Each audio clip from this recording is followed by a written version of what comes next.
Good morning, Namaskar. This is CA Akanksha Jain back with my new video. सबसे पहले मैं आप सभी को बहुत बहुत धन्यवाद कहना चाहूँगी जिन्होंने मुझे इतना सारा प्यार दिया, इतना आशीर्वाद दिया, मेरे फर्स्ट वीडियो को इतने व्यूज़ दिए, सब्सक्राइबर्स बने। Thank you so much. ऐसे ही अपना प्यार मुझ पे बनाए रखें। Apart from my GST knowledge series, मैं ये वीडियो ऑन डिमांड लेकर आ रही हूँ अपने व्यूवर्स के लिए, जो रीसेंट 47 GST काउंसिल मीटिंग हुई थी जिसमें कि बहुत बड़े बदलाव हुए थे। उनमें से one of the most changes that is GST on rental income. वो वीडियो ये सेशन के थ्रू मैं आप सभी के सारे डाउट्स, सारे कंफ्यूजन्स क्लियर करने आ रही हूँ। तो चलिए चलते हैं अपने इस सेशन के साथ। इतने सारे डाउट्स हैं, किसे GST पे करना है, किस रेट से GST पे करना है, क्या फॉरवर्ड चार्ज लगेगा, क्या रिवर्स चार्ज लगेगा, कौन से ऐसे ट्रांजैक्शंस हैं जो GST में एग्जेम्प्ट हैं और जिन्होंने GST पे किया है क्या वे इनपुट ले सकते हैं। तो ये सारे सवालों के जवाब आपको इस वीडियो के थ्रू आज मैं क्लियर करूंगी। आपके सारे कंफ्यूजन, सारे डाउट्स आज इस सेशन के थ्रू क्लियर हो जाएंगे। सो स्टेप बाय स्टेप अपन चलते हैं और समझते हैं कि कहाँ पे GST लगेगा, किस रेट पे लगेगा। So the first step is, सबसे पहले आपको ये डिटरमाइन करना है कि क्या ये प्रॉपर्टी रेसिडेंशियल प्रॉपर्टी है या कमर्शियल प्रॉपर्टी है। सेकेंड आता है, इस ट्रांजैक्शन में दो पार्टी इन्वॉल्व रहती हैं, जैसे कि एक लैंडलॉर्ड एंड टेनेंट, मकान मालिक और किराएदार। तो सबसे पहला स्टेप आप ये डिटरमाइन करिए कि कमर्शियल प्रॉपर्टी है या रेसिडेंशियल प्रॉपर्टी। अगर ये प्रॉपर्टी कमर्शियल प्रॉपर्टी है तो हम ये देखेंगे कि क्या लैंडलॉर्ड रजिस्टर्ड है और टेनेंट रजिस्टर्ड है। अगर लैंडलॉर्ड रजिस्टर्ड है तो लैंडलॉर्ड पे GST की लायबिलिटी आएगी। लैंडलॉर्ड को टेनेंट से GST कलेक्ट करना है at the rate of 18% and discharge करना है अंडर फॉरवर्ड चार्ज, भले ही टेनेंट रजिस्टर्ड हो या ना हो। सो ये कमर्शियल प्रॉपर्टी की केस में from the day one, that is जब से GST एप्लीकेबल हुआ था, फ्रॉम 1 जुलाई 2017, कमर्शियल प्रॉपर्टी के केस में केस बहुत ही क्रिस्टल क्लियर है कि लैंडलॉर्ड को GST पे करना है एट द रेट ऑफ 18%, चाहे टेनेंट रजिस्टर्ड है GST में या नहीं है। अब चलते हैं जो सबसे बड़ा बदलाव 47 GST काउंसिल मीटिंग का जो आया है, that was held in the month of July 2022, जिसमें कि रेसिडेंशियल प्रॉपर्टी में बहुत ही बड़ा एक एग्जेम्पशन है और RCM नोटिफिकेशन आया है, wide notification number 4/2022 and wide notification number 5/2022। तो चलिए समझते हैं ये नोटिफिकेशंस क्या है और ये नोटिफिकेशंस किन्हें इम्पैक्ट कर रहे हैं। अगर हमारी प्रॉपर्टी रेसिडेंशियल प्रॉपर्टी है तो हमें ये डिटरमाइन करना पड़ेगा पहले कि लैंडलॉर्ड रजिस्टर्ड है या टेनेंट रजिस्टर्ड है। तो सबसे पहला केस ये है कि अगर रेसिडेंशियल प्रॉपर्टी के केस में इफ टेनेंट जो कि किराएदार है अगर वो रजिस्टर्ड है तो सारी GST की लायबिलिटी टेनेंट पे आ जाती है, चाहे लैंडलॉर्ड रजिस्टर्ड है GST में या नहीं है, सारी की सारी लायबिलिटी आ जाती है हमारे टेनेंट पे।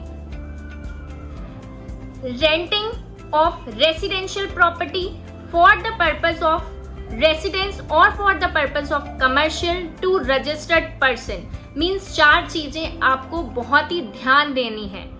अगर आपने रेंट पे दी है कोई भी रेसिडेंशियल प्रॉपर्टी किसी भी रजिस्टर्ड पर्सन को तो GST एप्लीकेबल होगा और वहां पे टेनेंट को GST लायबिलिटी डिस्चार्ज करनी होगी at the rate of 18% under reverse charge mechanism.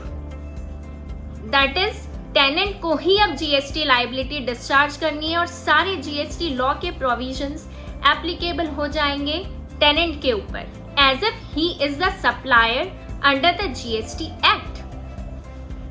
और एक ही एग्जेम्पशन अब बच गया है GST लॉ के अंदर on the head renting of residential property.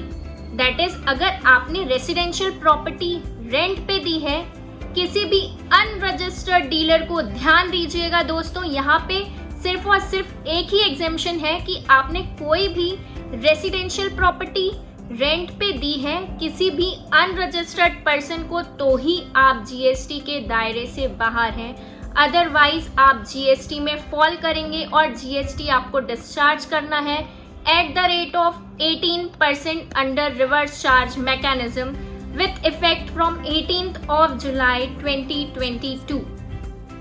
तो चलिए अब अपन चलते हैं इनपुट टैक्स क्रेडिट की ओर। सबसे पहले अगर कमर्शियल प्रॉपर्टी पे जीएसटी लैंडलॉर्ड ने पे किया है at the rate of 18% collected from tenant, तो टेनेंट को वो आई इनपुट मिलेगा as it is used for the purpose of business. Secondly, अगर कोई रेसिडेंशियल प्रॉपर्टी है और वो कोई रजिस्टर्ड पर्सन अपने कमर्शियल पर्पस के लिए यूज कर रहा है, तो डेफिनेटली उसे भी इनपुट मिलेगा as it is used for the purpose of business.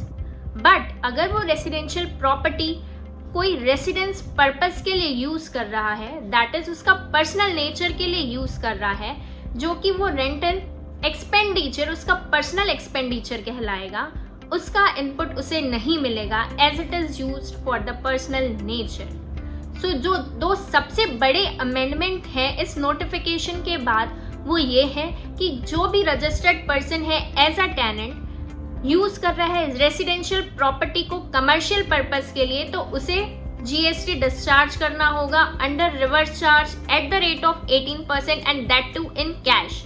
वो क्रेडिट लेजर का यूज नहीं कर सकता है। एंड सेकेंड जो सबसे बड़ा अमेंडमेंट है वो ये है कि अगर कोई रेसिडेंशियल पर्पस के लिए रेसिडेंशियल प्रीमाइसेस यूज कर रहा है और वो टेनेंट रजिस्टर्ड है, तो उसे भी जीएसटी डिस्चार्ज करना होगा eight the rate of 18%। For example, अगर कोई रेसिडेंशियल पर्पस के लिए रेसिडेंशियल ड्वेलिंग यूज कर रहा है, कोई भी रजिस्टर्ड पर्सन जो कि पहले 10,000 रुपये पर मंथ रेंट देता था, अब उसका रेंट बढ़कर 11,800 रुपये हो जाएगा और वो जो डिफरेंस है 1,800 रुपये का, उसे उसके कोई भी इनपुट नहीं मिलेगा। दैट इज उसका कॉस्ट अब एड ऑन हो गया है 18% से। सो फ्रेंड्स, अगर आपको कुछ डिटेल में भी जानना होगा इस टॉपिक के लिए, तो मैंने एक आर्टिकल पब्लिश किया है under tax Guru GST on rental income a complete concept. जाके उस आर्टिकल को पढ़िए, the link I have shared in the description box below. And और भी मुझे बताइए कि अगर आपको कोई और टॉपिक पे कुछ क्लैरिफिकेशंस चाहिए, कुछ और डाउट्स हैं, तो kindly let me know. I will bring a video on that topic and will definitely try my level best to clarify all your doubts, all your clarifications. Thank you so much for watching. Stay tuned for the upcoming series. Till then, goodbye. Take care.